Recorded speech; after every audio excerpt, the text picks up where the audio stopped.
Hey everyone, I hope you had a really great weekend. It's very warm here today and I love it because summertime in North Carolina can get really hot. And for me, that's perfect because I love the heat. But it's also great because the garden looks amazing. Let's see, I don't know how much you can see from here, but all the kale is coming in. And I've just planted my tomato seedlings, and then also okra is doing great. And I have a few more over here that need to be planted pretty soon. But hopefully we'll tackle that throughout the week. But today I wanted to come on and speak to the last couple of, yes, Las Vegas. I'm sure it's also very hot there. I wanted to speak to the last couple of posts that I shared that, thank you, that I had some questions, some DMs on, especially the crowding out theory. And especially, I think it was more when it comes to kids, but really the whole principle is across the board the same for either moms or for kids. But the cool thing is that when we start doing it for ourselves, it becomes a chain reaction for others. Now, usually it's not so much the kids that are the issue in implementing these different strategies. It's bringing partner on board to consistently, I would say, model these different strategies, as well as just reinforcing them when you divide and conquer and your partner takes the kids for sports or different activities, and it comes to feeding times, which, as you know, as busy moms, happens very frequently. And like somebody's hungry, and what are we going to do? Are we just going to go to a drive-through, or are we going to have thought ahead? Moms, we can't do it all. Like, we can't think for, these kids and others, and then for our partner as well. So really bringing that conversation to the forefront and having that right away, and starting to continue to bring everybody on board, if you know what I mean. And let me just say that you are not alone, that, it's been a part of our relationship too, in terms of communicating food values and learning different strategies as we navigate parenthood. But today we're not so much talking about that. We're more talking about the crowding out philosophy. And it really is just as straightforward as it sounds, that we want to not necessarily cut out foods, because in my opinion, when you think about foods, there's a lot of different philosophies where people say there are no bad foods, it's just all just food. Well, I feel that when you've been in a certain place with your health, or if you're currently there now, and there are particular foods that make you not feel well at all, those could fall under the category of foods that are not so awesome for you. Maybe you don't label them bad foods, but not foods that you want to include on a regular basis. If you have the psychology of, you're telling me not to eat X, Y, and Z, I'm going to want to eat it more, then the crowd out theory works really well for you. I think everybody, no matter where you come from in your nutrition perspective or your food values perspective, where you come from, there are general broad categories that we can assume that are beneficial for most people, and that we want to include into our rotation of foods on a regular basis. And those are the foods that you want to use to crowd out, to fill your plate, to fill your pantry, to fill your refrigerator, instead of filling our refrigerator with convenience products. Now, when Sally Joe, 20-year-old, comes in and has the perfect pantry and is saying, oh, well, you never want to feed this to your kids, it's terrible, or you never want to do this because it's awful for you. It's really hard to be accepting of that advice when you're in the weeds on a regular basis as a parent, and not only fending off resistance from children or resistance from partner in terms of integrating different nutrition strategies, but also trying to be really consistent with our nutrition when we're dealing with so many different moving parts. And trust me, with 2 sets of twins and running a business and, having everybody on different schedules, I completely understand that. And that's where coming in with your food principles or your non-negotiables, like I presented in today's Motivational Monday, that helps you to frame your world so that those non-negotiables are met each day, and they're there to keep you moving in a direction of meeting your goals. Now, if you're listening to this and you're on this page, your goals, I am not a weight loss coach. I am not a macro coach. I am not a fat loss coach. I am not qualified to do those things. And I really don't believe that that's the angle through which after the age of 35, 40, especially at 40, I'm almost 43, that we need to approach our health. Instead, building that strong resilience to stressors that are going to be commonly incurred in our world gives us a better platform from which we can stand, and we can consistently implement the crowd out strategy.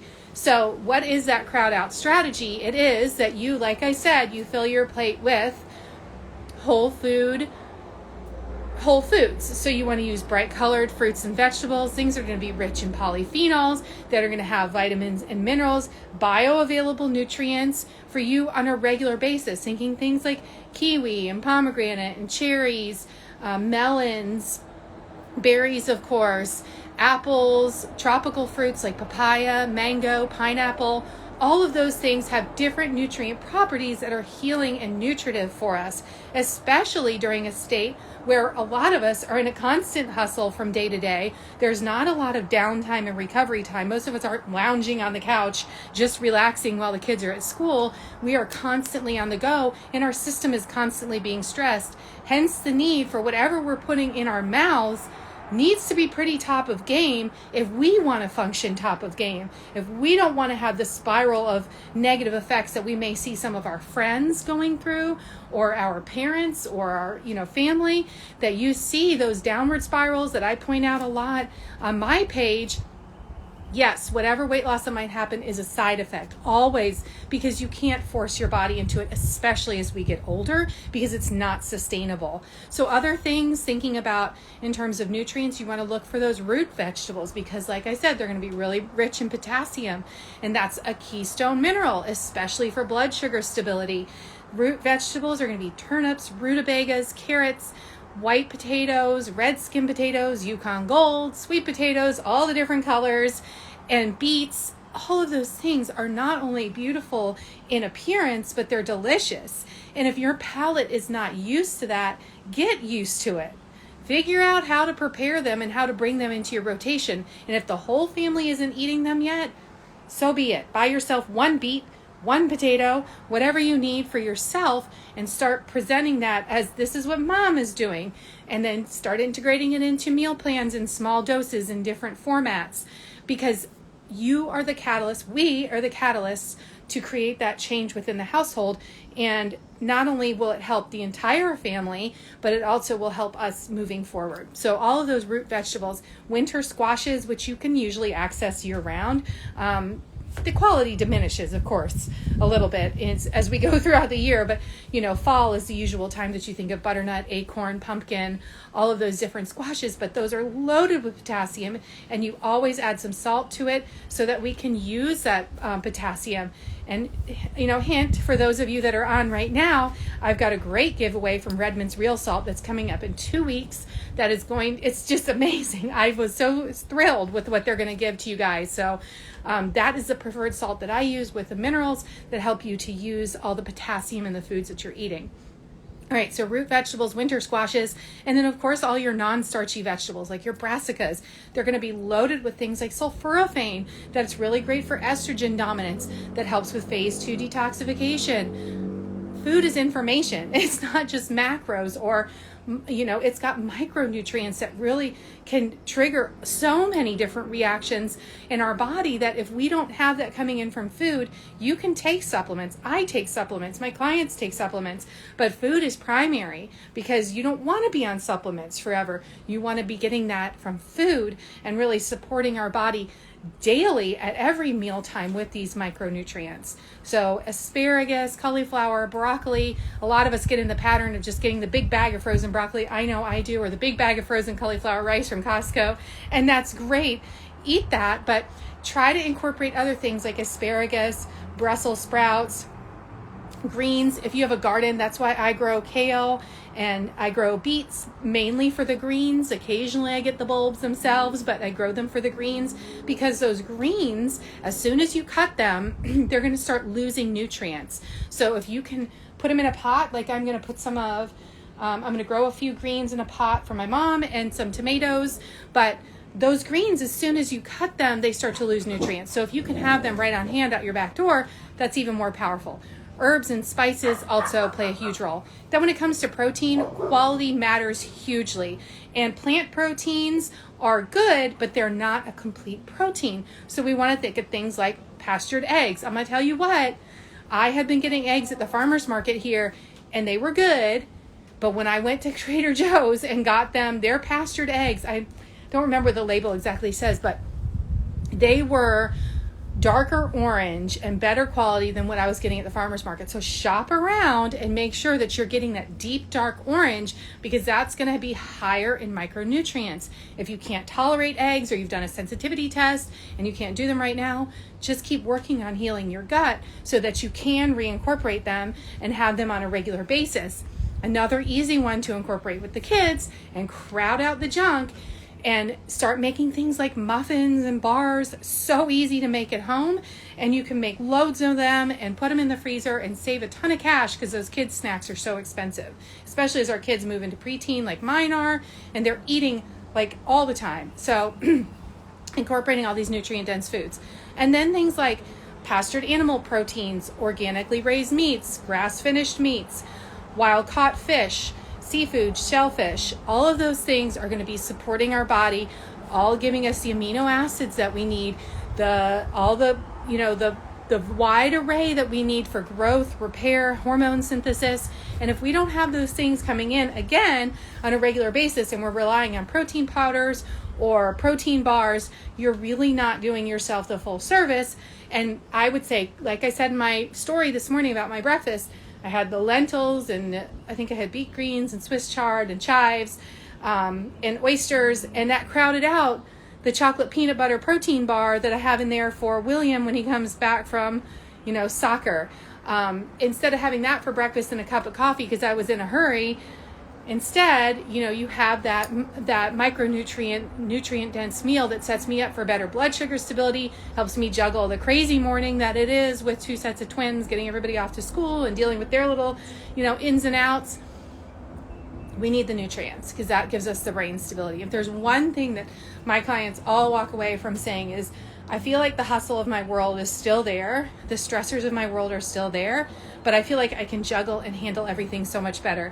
Tomorrow, I'm bringing on one of my clients, Tiffany, and she is going to tell her story. She's got an amazing story for kids, and it's not just a testimonial post because she was doing a lot of really awesome things before she ever encountered me, but she can put it so much better in terms of not only what she is doing, but what she has changed and felt, and in terms of changing her nutrition. And it's not monumental things, and it's really transformed her world. So I know this branched out a little beyond crowding out, but when we think about that philosophy and how broad it can reach, it's that central focus that if I crowd out, it gives me all of these things instead of just saying, I'm just going to implement it and get this one thing in return. That crowd out principle will give you so many different angulations and different benefits than just an immediate return, which is, either a scale change or I look cute in this suit for the summer. All of those things are valuable, but we need so much more moving into this second phase of life. And I know if you're following my page, you are looking for a lot more. Like you've moved beyond the change in the scale or wearing the cute dress or suit.